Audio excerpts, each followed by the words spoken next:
Everybody, welcome to our week 4 preview show of the Dan and Joe Sports Show. As always, I'm Dan. And I'm Joe. And Joe, this is probably the biggest weekend of college football of the year.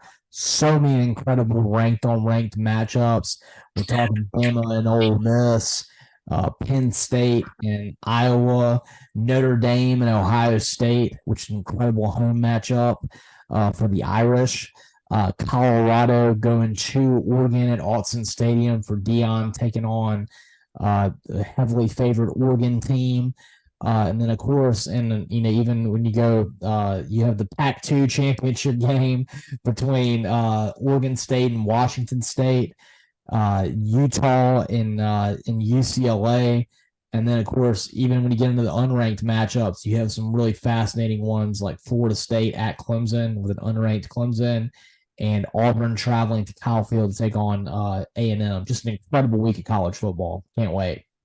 Yeah, just a super slate of games.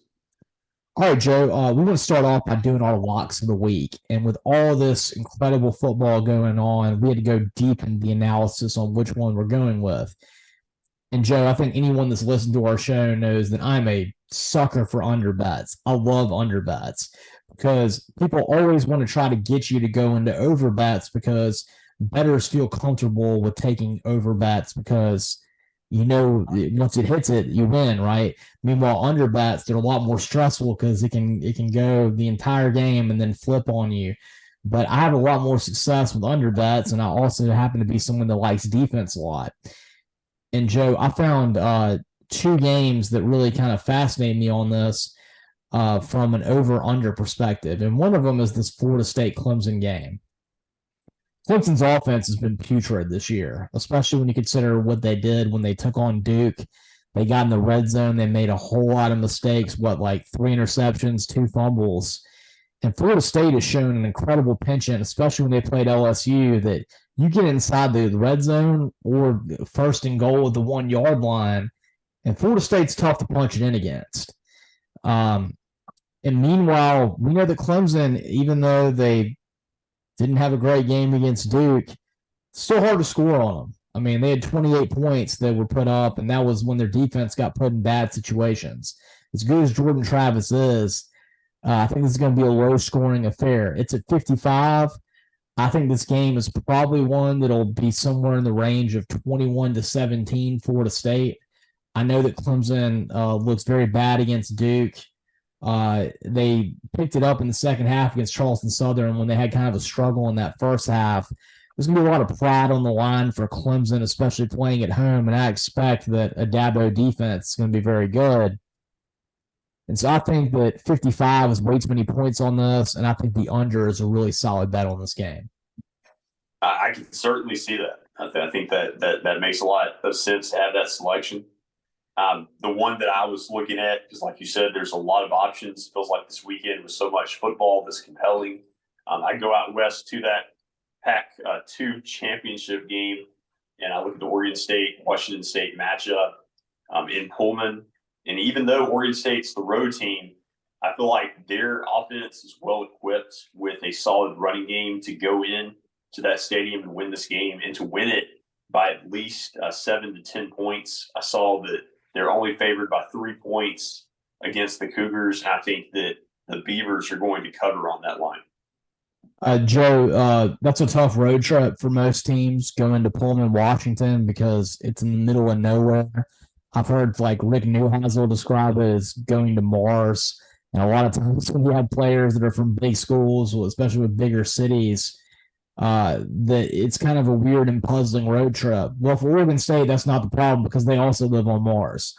I mean, I heard like all the Auburn baseball team describing to go out there to play Oregon State and how it's the most remote place they've ever been. It makes Starkville look like it's in the middle of Atlanta. And that it's a weird, environment. So they don't have to deal with that. It's not going to be much of a road trip for them. It's a similar environment. They have a great defense that's just gotten better the second year. DJ Uyunglele is playing excellent football and making Clemson, regret their decision to ship him out in favor of Cade Klubnik. I think Washington's a good football team. They beat Wisconsin pretty handily. But that was a weird road trip for Wisconsin. And Wisconsin, I think, was a very overrated team. As good as I think Luke Fickell's going to be, I think people overestimated what he could do in year one. Meanwhile, Oregon State is just looking like a very well-oiled machine right now, offensively and defensively, and I like your pick right there. Yeah, I just think we're going to see some separation there where even though, Washington State's got off to that hot start, I think we're going to see that that's a little bit deceptive. Absolutely. And Joe, my bonus under pick is one. I started this last week. I took North Carolina on the under because their defense showed me a lot against South Carolina. They sacked Spencer Rattler 9 times. I'm a big fan of Gene Chizik. Of course, I was there. I worked with the Auburn football team when he was the head coach who won the 2010 national championship. It was the second stint in North Carolina, and he inherited a very bad defense. They were awful last year. But I remember the last time he was in North Carolina, they showed a lot of improvement. And this year so far, that North Carolina defense has looked good in every game except for App State. And, I think you can almost throw the App State game out the window because Appalachian State just kind of, when they take on North Carolina, they get up and they play good football, especially on offense. And last week, I know they played a Minnesota team that is offensively challenged, but they beat them 31-14. And I hit on the under bet last week with North Carolina. And this week, they're taking on West Virginia, or they're taking on Pitt. And Pitt's coming off and just a completely embarrassing loss to West Virginia in the backyard brawl, which may have saved West Virginia's coach's job. I'm not sure. At least it's helped them not get fired this year. I talked about Minnesota being offensively challenged. Well, Pitt's wearing the dunce cap when it comes to offense. North Carolina's got a very aggressive defense that's doing good. The over-under on this game is 50 points. And one thing we know about Pat Narduzzi at Pitt, he always has solid defenses himself. And they just have such a bad offense. That's why they're not winning games. I think this is going to be also a very low-scoring affair. I think that it's very possible to see North Carolina win a game like 30-7. Yeah, no, I can see it. I think that's a good indication there that this could be that type of game. And I think that North Carolina, is suddenly kind of building a case to be, one of those teams to keep an eye on, throughout the season. I had that criticism, not necessarily believing the hype coming into the season, but so far they're taking care of business. That's right, and they're doing it all without one of their best receivers. The NCAA is Keep It Shackled and Tez Walker. Right. Joe, on the betting side, the Saints had one of the most brutal pushes I've ever seen the other night. The defense yet again played excellent for almost 4 quarters. They held Bryce Young and the Panthers without a touchdown, and the line was the Saints at -3, and they had a couple of opportunities to score touchdowns and not kick field goals, and the Saints kicked field goals. They ultimately got the touchdowns at the end, and they were beating the Panthers by 11 points. Panthers get a touchdown. They go for 2 to make it a 3-point game, and they actually get it on a very close play, which I thought was a good throw by Bryce Young to Adam Thielen, and Adam Thielen just showing that even at his age, he's still able to make those tough catches in the middle. They get the 2-point conversion, and then the Saints ultimately, they get the onside kick and they win the game. And I have nothing to take away from the Saints' performance. I thought that was a great win for them, and the defense yet again showed out.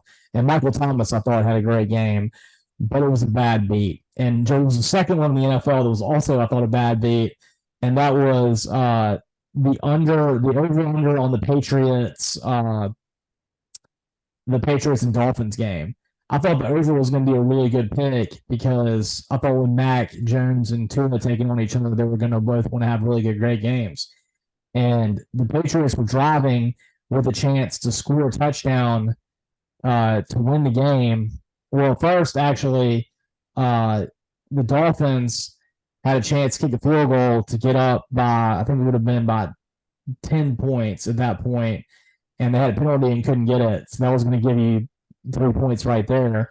And then the next drive, the Patriots are moving it. They have a chance to score a touchdown to go into overtime, and they have an incredible 4th down play where they throw it to the receiver. He knows he's about to get down. He tosses it to an offensive lineman. And from every angle that I saw, it looked like the guy picked up the first down. And they ruled the first down to begin with. But then on replay, they overturned it. I mean, did you see that, Joe? What did you think about that play? I missed the end of that game. I got to watch some of the first half of that game. I'm always intrigued when you have Tua and Mac Jones match up, but I didn't get to see the conclusion, unfortunately. Yeah, well, that was what cost the overbet on that one. So you had the Saints getting a push by having a late touchdown that meant nothing, and then you end up getting the over not hitting on the Patriots and the Dolphins because of what I thought was a very questionable officiating call. Yeah, no, absolutely. Definitely. I hate it when they kind of reverse, something on replay where it looks like it's definitive in the moment. But just a couple of, quick takeaways building off of that with the NFL. I think the Saints, definitely demonstrated that, the last 6 or 7 years, they've always had a Super Bowl quality and caliber defense. It's definitely on that level again. And I think, having a quarterback like Derek Carr and seeing, kind of an improved offensive scheme with players like Olave on offense who can take the top of the defense, that's kind of the difference. And that's why they're winning games that they wouldn't have a year or two ago. And then also on the flip side, I think that the Panthers with Bryce Young, I saw, glimmers and signs that, it's only a matter of time before he's going to be pretty unstoppable. I think in the NFL, the Saints are lucky to catch them, I think, this early in the season when they're kind of a building a young team. And then elsewhere, you talk about Patriots, Dolphins. I just had a quick thought looking around the league. How about the fact that we've got a couple of surprising teams that are 2-0 with the Falcons and the Buccaneers with Baker Mayfield. And then how about the 0-2 teams? You got Joe Burrow and the Bengals 0-2 and the Vikings 0-2. And the Patriots are 0-2 as well. Yeah, I mean, who would have expected? It's kind of been an interesting early start to the season. It's kind of this topsy-turvy nature. Absolutely. And meanwhile, the Dallas Cowboys look like, Dion and Michael Irvin and Emmitt Smith are back there in the 90s. I mean, they just look incredible. 2 weeks in a row that they have just absolutely destroyed the competition. I mean, they beat the Giants 40-0. And then in the game this week when they took on the Jets, who had, just come off a huge upset against the Chiefs, against the Bills, the Cowboys beat them 31-10. Or 30-10, and it was just a beatdown. And that's the defense for the Viking and for the Cowboys right now.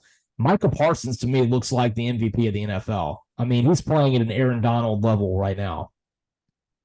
Yeah, it's unbelievable. The Cowboys look really, really solid. Like I can't remember them looking this impressive.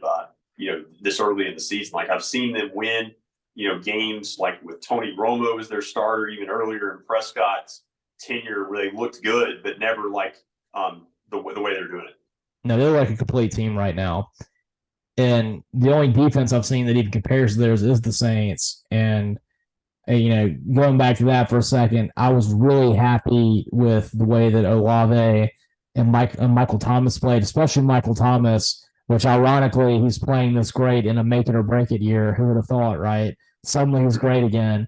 But he made some really great, tough catches, and that's what they needed out of Michael Thomas. I mean, that you expect that, Derek Carr can throw it 100 miles an hour and he's going to snag it out of the air.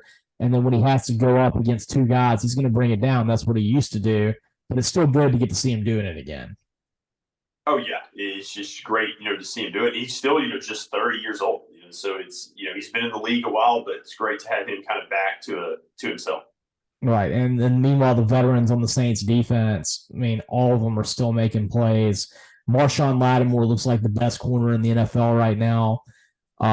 Just amazing. Cam Jordan is still getting a lot of pressure. He was after Bryce Young all day. And Demario Davis is still just a force at linebacker who is always there to make the tackle. And I just love that defense, man. Yeah, I really think, I said it before the season, they've got one of the best rosters kind of quietly in the NFC.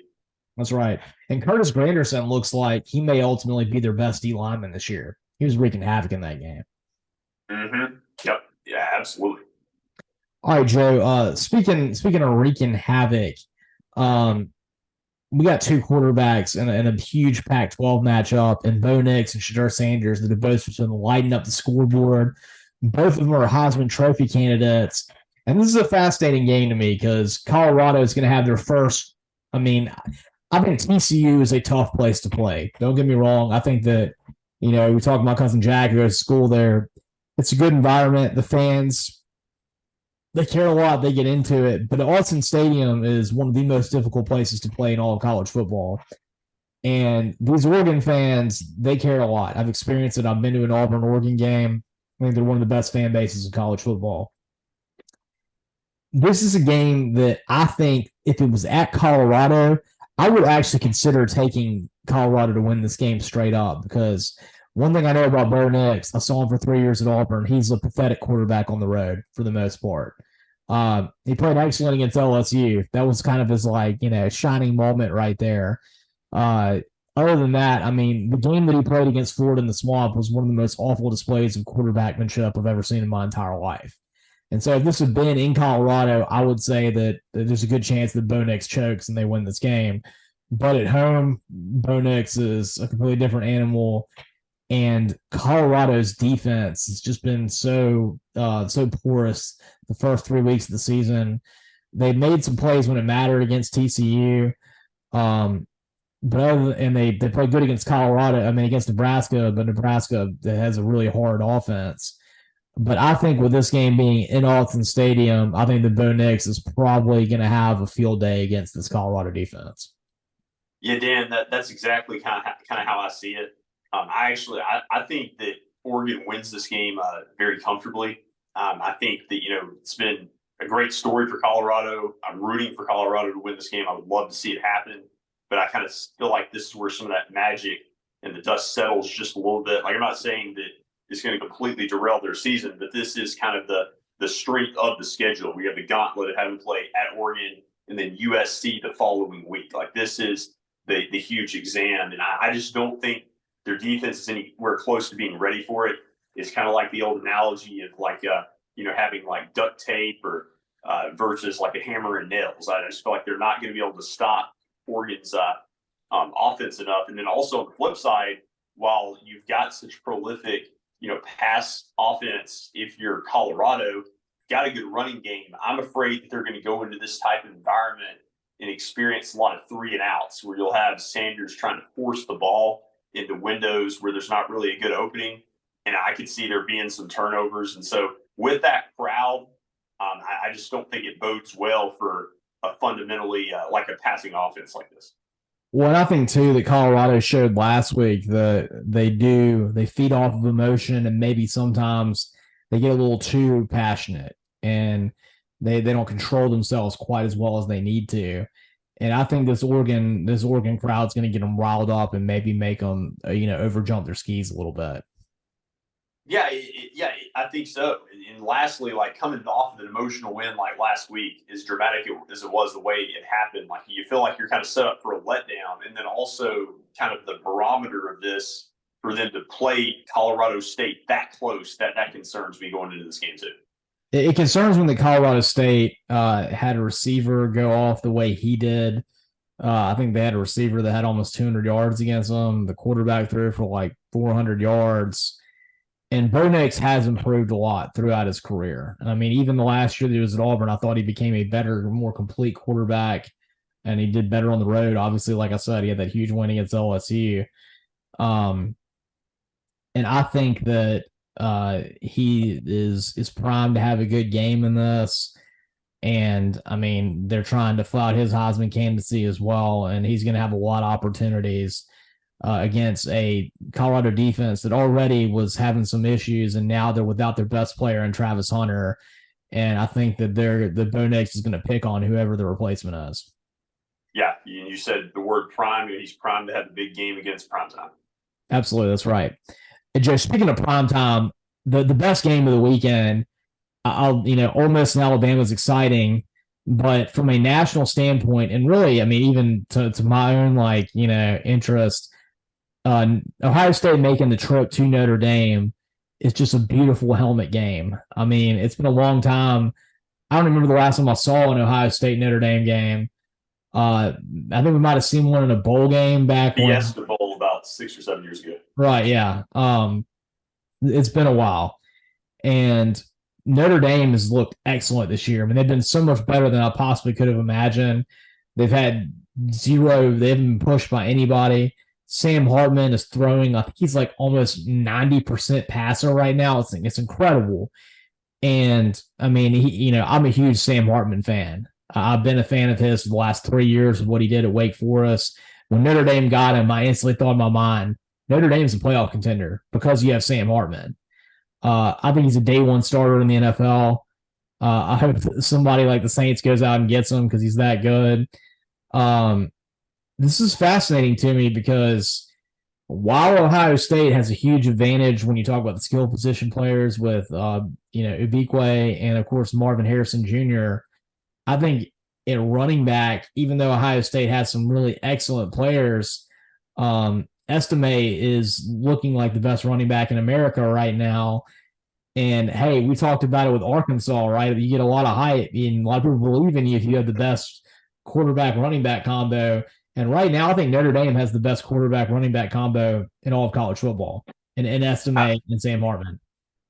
I think so, Dan. I think you're exactly right. And I think that when I look at these two teams, I think that the offensive scheme right now, the level of precision that Hartman is executing this offense, and you add in the running game is just the ultimate luxury. I think that they're just displaying a level of effectiveness and efficiency that, to me, supersedes anything that Ohio State's going to do. Like, I know you've got, Harrison and company on that side of the football, but I just think that, especially at home, you're going to see Notre Dame more than likely be able to capitalize here. And honestly, quite frankly, I think it's a game that Notre Dame really needs to win as a program. And I think it'd be a disappointment if they were to lose it. I think so too, Joe. I know Ohio State's favored in this, and everyone's going to point to the fact that, Ohio State, Georgia, and Alabama are the three programs that have all the 5 stars, right? And Ohio State does. They're laden with talent. They have more talent than Notre Dame does. But this is going to be an incredibly tough environment. This is going to be the biggest home game they've had in South Bend in quite some time. Notre Dame fans across America and maybe internationally are going to want to come to this game because it's that big of a deal. And they have the quarterback that you need to win a national championship. I've heard a lot of people say this, that with the academic requirements that Notre Dame has, for them to be able to win a national championship, they have to have a generational quarterback. Well, they have it, and they may have a generational running back too. And the defense is playing really good under Marcus Freeman. And when you have a quarterback that's going out there and throwing almost 90%, it doesn't matter how good your defense is or, how little playmakers you have. The guy's putting it right on the money. And so I like Notre Dame to win this game at home, and I think this is going to be the biggest win, the Marcus Freeman era that's happening this weekend.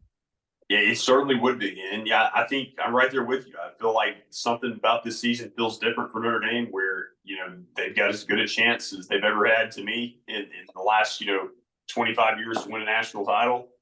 And I think that, if that's going to happen, that they need to win a game like this, and I think they will.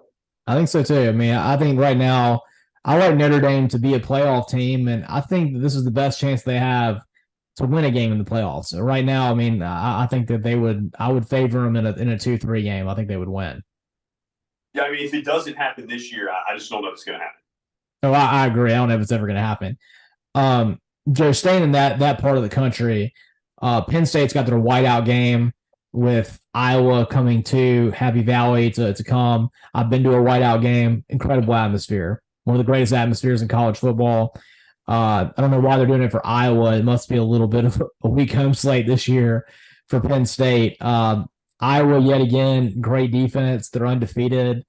I saw a really funny thing that is kind of scary too, because apparently now they've gotten so sophisticated with AI and with CGI to be able to take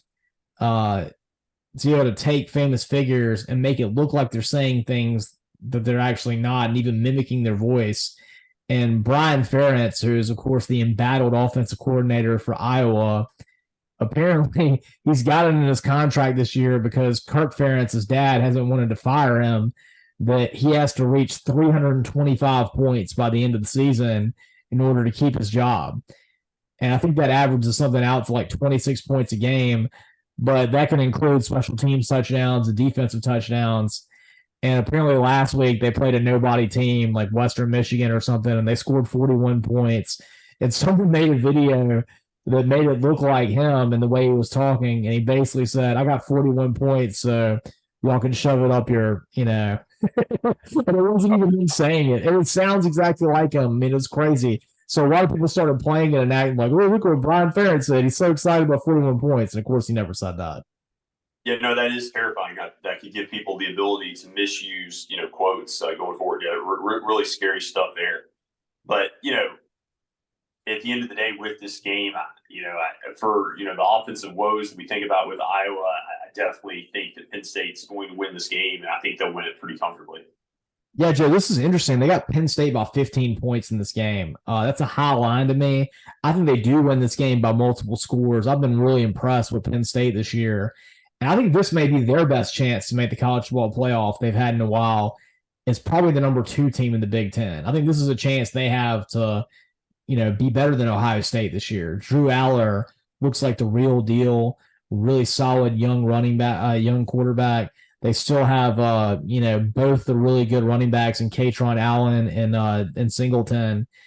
And they look excellent at defense. And this is a very good Penn State team that each week seems to be improving a little bit. And I think with the crowd at home, with an inconsistent offense, with frankly a nepotistic offensive coordinator, I think McNamara's made the offense a little bit better, but he's still not great. I think the Penn State wins this pretty handily. I would say if I was going to take a bet on this game, I probably would favor Iowa, only that they would lose by 14. So I think this is probably a game that's like in the 28-14, 21-10 range, something like that. Yeah, I think there's a high probability that's how it plays out. And I think that I'm most interested to see going forward with how Penn State looks the rest of the season, because I think, to your point, I want to see more of Michigan the rest of the way. But I really think this could be a season where Penn State has an excellent chance to unseat Michigan and outlast Ohio State this year. Absolutely. I think this is a great chance if you're a Nittany Lions fan. Joe, quickly, Utah and UCLA. I think this is an interesting game in that, Utah, we still don't know whether Cam Rising is going to be back yet. UCLA has looked very good with their freshman quarterback, who everyone is really high on, but they just haven't played anybody yet. And I think it's at Utah, and it's a game that I'm a little bit iffy on, but I think I got to favor the Utes on this one. Yeah, it's one of those games where I look at the home team and the environment in Salt Lake City and their ability to run the football with Jackson, and I think that bodes well for Utah to be able to pull this one out. Plus, I think that Utah's defense against a young quarterback, albeit a very talented one, not many people are able to light it up against Utah's defense. Right. I think that's a compelling point, too. All right, Joe, let's get to the 2 games that we care most about this thing. I'm going to end it with Alabama and Ole Miss. Joe, on Auburn taking a trip to Texas A&M, this is a fascinating game to me because, weirdly, Auburn has a great history in Kyle Field. They're 4-1 there, including beating Johnny Manziel the year that Auburn made the national championship in 2013. For some reason, this seems to be a friendly road environment for Auburn. A&M, of course, had the really rough loss against Miami where, Connor Wigman played a great game and their offense was clicking all cylinders. But Tyler Van Dyne was just dropping dimes against that defense and showed a lot of ability for a good passing team to take advantage of their secondary. The concern that I have is Auburn's not a good passing team. They haven't established the run the way that I want to. And I really love Auburn's defense. I think Eugene Asante is an absolute star at linebacker. Their corners and their DBs are playing really good. Pritchett's has been, is probably a first rounder. Jalen Simpson's already got 3 interceptions. I mean, he's playing out of his mind. But the thing that scares me about this game for Auburn is I think that the weakness that A&M has is not one that Auburn is equipped to take advantage of. And they just haven't shown the ability to pass the ball well enough to take advantage of a poor secondary of Texas A&M? Yeah, I mean, that's undoubtedly a good question mark, Dan. I want to see how they're able to make adjustments against that disadvantage. I think ultimately a lot of people are obviously and probably justifiably so going to pick A&M to win this game, but I kind of feel like I need to pick a road team, kind of in this theme of picking a lot of home teams to win these games. I mean, I just don't trust A&M. The last few years under Jimbo Fisher, it always seems like they're kind of ripe for that unpredictable upset at any moment. And I look back at what you said with the track record of Auburn going to College Station, even though it's a tough environment, we've still seen, offenses be able to control the clock in that environment.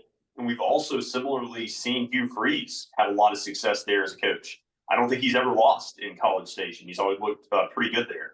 And so I think Auburn's going to surprise them and win this game. Roger. Well, that I'm glad to hear that you're making that pick. It's interesting that the person that's not the Auburn fan is going to go with Auburn in this game. And meanwhile, people accuse us of being a biased radio show. I'm actually going to take A&M to win this game. I want Auburn to win. I hope I'm wrong on it, but I see Connor Wigman as playing excellent football. And the main thing is if I thought Peyton Thorne had shown me more the first few weeks, I think I would pick Auburn on the upset. I think Auburn's got a better receiving core, but I don't think they have a quarterback that's going to be able to take advantage of the A&M secondary. Yeah, I mean, they'll definitely have to overcome that if they're able to find a way. Absolutely. So we'll see what happens. I think it'll be a close one, and definitely a lot of defense. I mean, I think this is a game. I haven't looked at the over-under on it yet, but I will go and say the under is probably a good pick on this one. Mm-hmm. I can see that. All right, Joe. The game that we care about most this weekend, the get your popcorn ready game. And this year, I'm calling it the castle's crumbling game because Lane Kiffin yet again has gotten to the point where he is just trying to troll Nick Saban everywhere he can. Lane Kiffin loves him some T Swift. He's a big Taylor Swift fan, and he posted on his Twitter a very deep cut song of Taylor Swift I didn't even know. That's called "Castles Crumbling," and if you look at the lyrics, it's all about a dynasty dying. And of course, there's no way that he's not trying to make fun of Nick Saban with us. And then, of course, he has a news conference where he says that Kevin Steele, Alabama's defensive coordinator, isn't even the one calling plays. And so Kiffin's in full troll mode right now. The question is, does it result in him finally getting the elusive victory over Saban, causing a big body blow to the dynasty, and getting him his biggest win as Ole Miss's head coach? Yeah, I mean, that's the question, Dan. How much is he getting paid? Like, that's the however $1 million question here. And, this is the one team that he is infamously not defeated in the SEC West. He wants this game, obviously, more than any other, even more than like the rivalry games with LSU and Mississippi State for him personally. It's a year where coming into this game, it's kind of like I was talking about with Notre Dame. If you don't capitalize this year, when are you going to? If not, when? And while, you know what I mean? Like, while you've, we've obviously kind of pointed to 2024 as the prime opportunity for this, and that probably is still the case with kind of how the road home schedule potentially works itself out. This is a season where if Ole Miss is going to beat Alabama under Lane Kiffin, I mean, this is the prime, like, right for the picking opportunity. Like, it's right there on a platter for Ole Miss, the way the Alabama offense looked, the fact that, that Pete Golding is very familiar with Jalen Milroe. He's going to know a lot of his tendencies. Ole Miss clearly has a better quarterback, better offense in this game. Like, all these reasons point to the fact that I will unequivocally argue, in my opinion at least, there's no excuse that Ole Miss should not win this game. Like, no reason they should not win this game. That's exactly where I'm at with it. What's that? So that's exactly where I'm at with it, too. There's no excuse for Lane Kiffin to lose this game. Like, I will be vastly disappointed if they lose it. And also building off of that, if they lose this game, I will be fascinated to see the theme of the rest of the season, because it could totally get away from you quickly, because you've got LSU the very next week. Then you've got Arkansas after that. You've got Auburn the week after that. Like, it's just a monster of a schedule. And Kiffin put so much emotional investment and capital into this game. If he loses it, I don't know where they go from there. So all that being said, like, this is the hallmark game for him right now. I mean, I throw the cliffhanger, but I think Alabama's still going to find a way to win it. I really do.